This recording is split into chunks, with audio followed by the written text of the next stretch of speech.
The actor/director says the industry is taking the wrong lessons from the box office success of Barbie by commissioning more toy-based films. Hollywood is jumping on the toy-based movie train after the success of Barbie, but Randall Park thinks that is the wrong takeaway.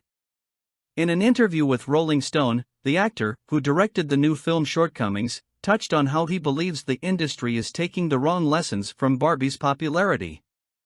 Barbie is this massive blockbuster, and the idea is, make more movies about toys.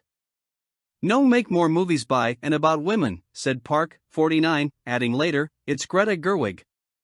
Park also reflected on the success of 2018's Crazy Rich Asians as a turning point, saying he was very conscious and in support of the importance of that film.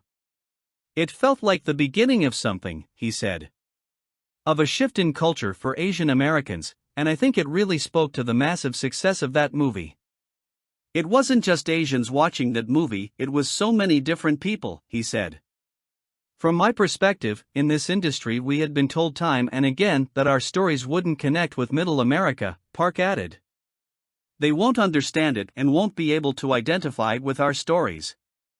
It proved that these stories are universal, ultimately, and for everybody. Featuring an extensive star-studded cast led by Margot Robbie and Ryan Gosling, Barbie has passed $1 billion in worldwide ticket sales, making Gerwig, 40, the first female director to hit this box office milestone as a solo director.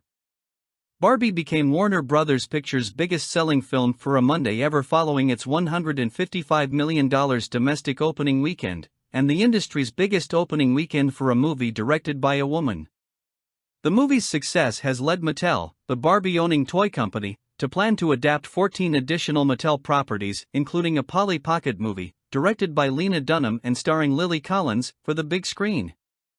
Other Mattel film projects with notable directors, producers or actors attached include a major Matt Mason movie starring Tom Hanks, a Hot Wheels film produced by J.J. Abrams, and a Rock'em Sock 'Em Robots film with Vin Diesel.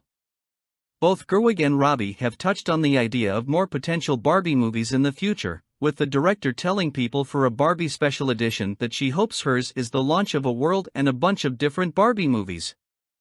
There's a tone and a humor and a joy, and obviously the world is so beautiful, added Gerwig. I want to go back to Barbie Land. As for Robbie, who also produced Barbie, the Oscar nominee said during a cover interview with Time magazine published in June, I think you fall into a bit of a trap if you try and set up a first movie whilst also planning for sequels. Still, she has been part of conversations about what the future holds for Barbie in terms of a cinematic experience to follow the first film. It could go a million different directions from this point, she said. Barbie is now in theaters.